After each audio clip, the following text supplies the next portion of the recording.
अब जाएं तो कैसे, कहां है गोलोक, ऐसा उन्होंने मन में सोचा।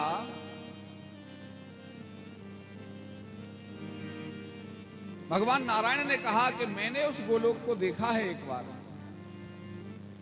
इस ब्रह्मांड से निकलने के लिए एक रास्ता है, विमान में बैठकर चलते हैं, और जहां से वामन अवतार लेकर के कृष्ण ने दूसरा पग जब पहला पग जब उठाया था तो आकाश की ओर जब उठाया तो आकाश में छेद हो गया, ब्रह्मांड में छेद हो गया था। वो ब्रह्मांड का जो एक विवर है, छिद्र है, उसमें होकर के विमान को लेकर के जाएंगे और आकाश गंगाओं को पार करते हुए सबको गोलोक धाम की यात्रा करेंगे। अब विमान प्रकट हुआ, विमान में ही सब देवता, नारायण भगवान, शंकर जी, इंद्र आदि समस्त देवता, बृहस्पति आदि गुरु ऋषि, और वो गाय रूप में धरा देवी अंतरिक्ष में जा रहे हैं। जैसे ही अपना ब्रह्मांड पार हुआ तो बाहर देवताओं ने देखा, ऐसे तो कई ब्रह्मांड और भी तैर रहे हैं सृष्टि में, और ऊपर जाते रहे, करोड़ों ब्रह्मांड उन्होंने तैरते देखे। भगवान से पूछा ये क्या है? बोले अलग अलग ब्रह्मांड हैं, कई ब्रह्मांड हैं हमारे ब्रह्मांड जैसे। गोलोक धाम में बहुत जाकर के पहुंचे, वहां जाकर सबसे पहले जब गोलोक में उतारा विमान, तो प्रारंभ में ही गोवर्धन पर्वत मणिमाणिकों से युक्त, रत्न जटित, ऐसे कीमती हीरे जवाहरातों से जड़ा हुआ, बना हुआ, जो पत्थर थे उसके हीरे जवाहरातों के थे। उसके पत्थर का एक एक का ऐसा प्रकाश हो रहा था जैसे मानो सृष्टि के सब पापों को नष्ट करने वाला हो। देवताओं ने पूछा ये क्या है? बोले ये गोवर्धन पर्वत है। थोड़ा सा आगे चले, दरवाजे पर पहुंचे, गोलोक धाम के दरवाजे पर पहुंचे तो वहां 7 दरवाजे, उनमें 7 पर अलग अलग सखियां खड़ी हुई हैं, द्वारपालिकाएं। द्वारपालिकाएं, द्वारपाल कोई नहीं है वहां कृष्ण की वही सखी है सब। एक सखी को देख करके सब देवताओं ने सोचा यही राधा जी होंगी, प्रणाम कर लिया। सखी ने प्रणाम करके कहा आप मुझे राधा ना समझें, मैं तो उनकी एक द्वारपालिका हूं। दूसरी, तीसरी, चौथी, 7 सखियों तक उन्होंने पूछा, सबने कहा एक से वो सुंदर एक, एक से अति सुंदर एक, उससे भी सुंदर, उससे भी सुंदर। अंत में जब 7वीं सखी आई तो बोली ये तो जरूर राधा जी होंगे। सबने फिर उनको प्रणाम किया। उन्होंने भी ऐसे ही कहा कि मैं तो द्वारपालिका हूं, हे देवताओं आप कहां से आए हो? बोले हम ब्रह्मांड से आए हैं और सभी देवता हैं। बोले तो हमें नहीं पता किस ब्रह्मांड से आए हो, हम अपनी सेनापति को बुलाते हैं। एक सखी और आई जिसका नाम था सतचंद्रानना। अब उस सतचंद्रानना को देख करके तो बिल्कुल ऐसा लगा ये राधा जी ही हैं, स्वयं उनका स्वरूप ऐसा। सतचंद्रानना ने भी यही कहा मेरा नाम सतचंद्रानना है, मैं राधा जी की एक सखी हूं, मुख्य सेनापति हूं उनकी द्वारपालों के ऊपर, द्वारपालिकाओं के ऊपर। आप कौन हो और कहां से आए हो? ब्रह्मा जी पहले बोल उठे हम ब्रह्मा हैं। किस ब्रह्मांड के ब्रह्मा हो? अब कोई कहे हम प्रधान हैं गांव के, तो किस गांव के प्रधान हो? हम मुख्यमंत्री हैं तो किस प्रदेश के मुख्यमंत्री हो? हम प्रधानमंत्री हैं तो किस देश के प्रधानमंत्री हो? इसका अर्थ यह है कि और कई देश भी हैं, अन्य कई ब्रह्मांड और भी हैं। अब ब्रह्मा जी को तो अपने एक ब्रह्मांड का पता था, वो सोचते थे मैं ही ब्रह्मा हूं, सब सृष्टि मेरे ही आधार पर चलती है।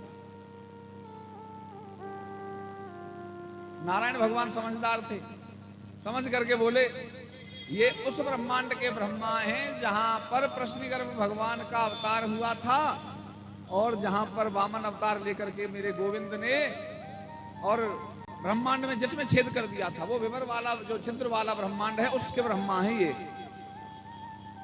सतचंद्रानना मुस्का के बोली अच्छा अच्छा, और आप चतुर्भुज रूप में वहां के भगवान विष्णु होंगे? बोले हाँ। सब देवताओं को परिचय हुआ। बोले आप रुको, मैं गोविंद की अनुमति लेकर के आती हूं। सत्यचंद्रानना राधा रमन लाल जी के परिसर में, कक्ष में, सभा में पहुंची, प्रणाम किया और गोविंद से कहा कि वामन अवतार जिसमें आपने लिया था उस ब्रह्मांड से वहां के ब्रह्मा आदि देवता आपका दर्शन चाहते हैं। भगवान ने कहा उनको सादर लेवा लाइए। सत्यचंद्रानना गई और सबको इशारा करके आइए, सब देवताओं को साथ ले गई। मेरे गोविंद और राधा उनके वामांग में विराजमान हैं। ऐसी आह्लादनी शक्ति राधा जिसका दर्शन करते नहीं बनता। अब तो राधा का दर्शन मान, राधे जी का दर्शन करके सब ऐसे स्तब्ध रह गए कि किसी का आवाज, किसी का स्वर बाहर न निकले।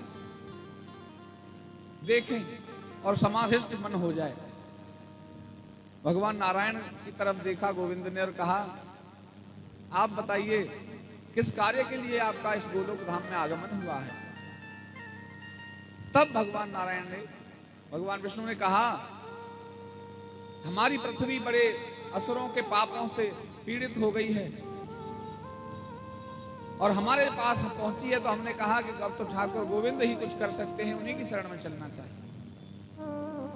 तो हे भगवान, ऐसे शत्रुओं, ऐसे दुष्टों का, ऐसे पापियों का नाश करने के लिए आप कोई प्रयत्न कीजिए। मेरे गोविंद ने कुछ देर विचार करके, ध्यान मग्न होकर के थोड़ी देर में कुछ शब्द निकाले अपने मुखारविंद से और कहा, हे देवताओं, आप चिंता न करो।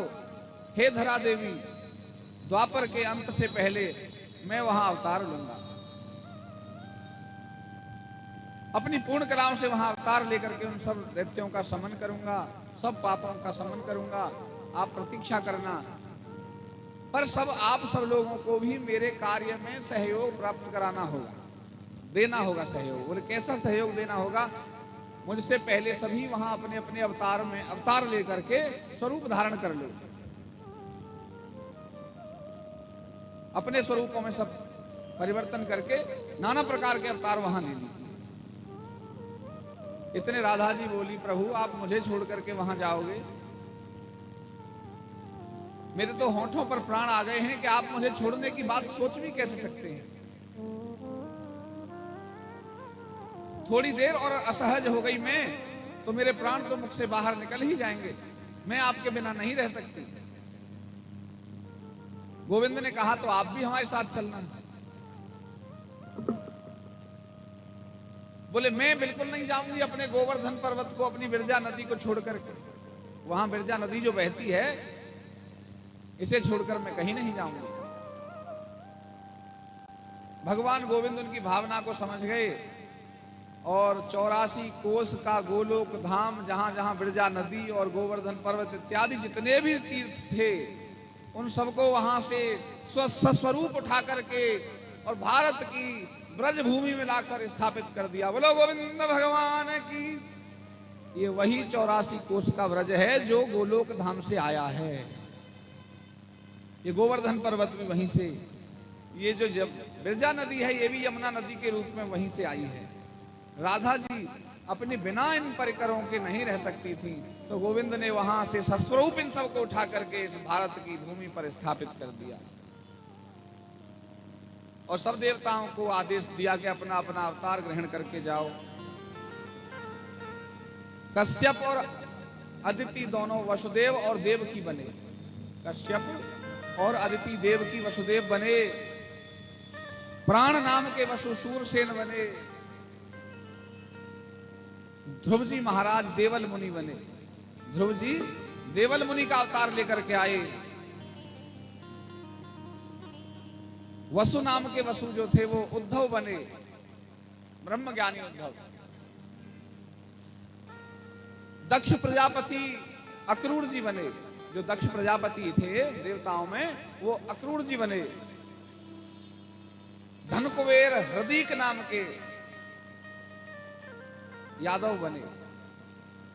वरुण कृतवर्मा प्राचीन वर ही गद और मरुत नाम के जो देवता थे वो उग्रसेन बने, मरुदगण। अम्बरीश जो राजा थे ऊपर स्वर्ग में रहते थे अम्बरीश, जब यहाँ से सृष्टि से अपना लीला संभाल करके राजा अम्बरीश को योयोधान बनाया। प्रहलाद ने सात्यकी का रूप में अवतार लिया, प्रहलाद भक्त ने सात्यकी के रूप में अवतार लिया। भग नामक सूर्य ने धृतराष्ट्र की उपाधि संभाली। जहां देखो सूर्य देखने का काम करता है, सूर्य नेत्र है, वहां नेत्रहीन होकर के धृतराष्ट्र का अवतार लिया सूर्य ने। पूखा नाम के देवता पांडु बने। धर्म जो थे वो युधिष्ठिर के अवतार में अवतरित हुए। जो सूर्य हैं, जो भास्कर हैं, वो कर्ण के अवतार में आए। अश्विनी कुमार नकुल और सहदेव के अवतार में। धाता नाम के देवता ब्राह्मी के नाम के वश हुए और अग्नि देवता ने द्रोणाचार्य का स्वरूप धारण किया। जो कली था, कलियुग था, इसने दुर्योधन का रूप धारण कर लिया। दुर्योधन के अवतार में कली आया। चंद्रमा अभिमन्यु के रूप में आए।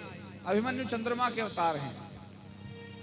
अश्वत्थामा शंकर जी जो है ना, अश्वत्थामा का रूप शंकर जी ने धारण कर लिया। ये मणि क्या है? ये तीसरे नेत्र के रूप में मणि की एक झलक अश्वत्थामा के मस्तक में है।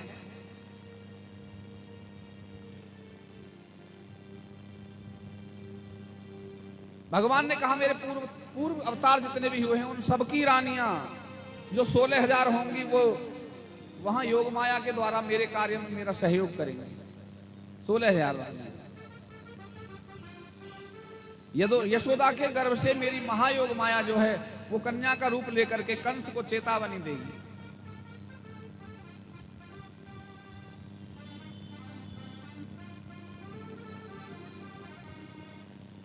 कालनेमी का अवतार जो कालनेमी ने अवतार कंस का लिया, जो उग्रसेन के और पद्मावती के गर्भ से पैदा हुए।